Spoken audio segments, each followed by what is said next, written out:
Every situation starts, it's going to either be proactive or reactive. Proactive is when I see the threat, I have a time to adjust, come out with a strategy. Reactive is when I'm attacked.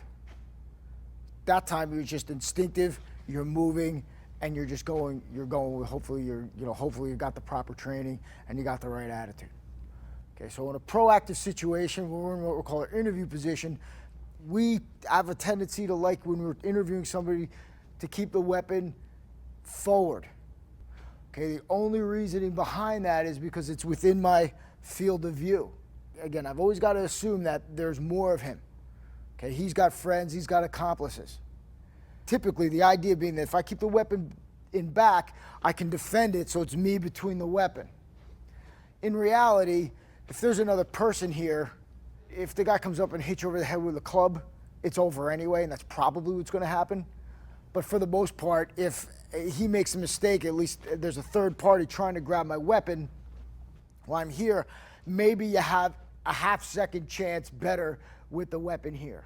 My largest concern is still this primary threat, but if he moves to my weapon, I'm attacking him.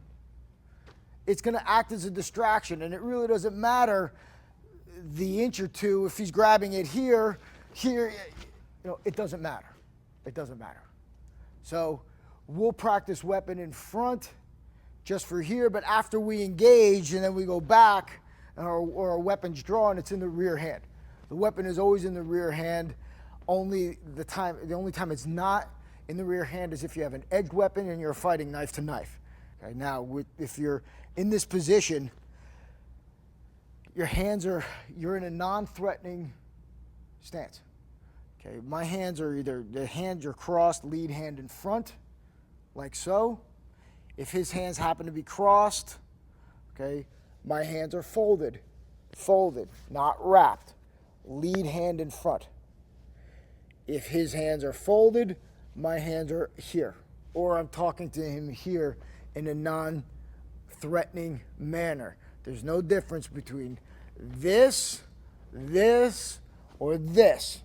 Only what his perception is, okay, and only what people see. So our hands will be up here. You want to keep your hands like one level above where his hands are. Okay, so if he does move, bang, I can move into him. Our distance, we want to be far enough away from him where if he has to attack us, he has to shift his weight. If I stand close to him and he decides to punch me, okay, there's no certification, black belt training, special forces, Delta Forces, SEAL team, Mahamba Jamba that's gonna save me. Okay, because I have to assume that he's got intent, okay, and he is dangerous. And that initial assault is just the beginning of a real attack to follow. So in a perfect world, we want to be far enough away so if he moves, he's got to shift his weight in order to hit me.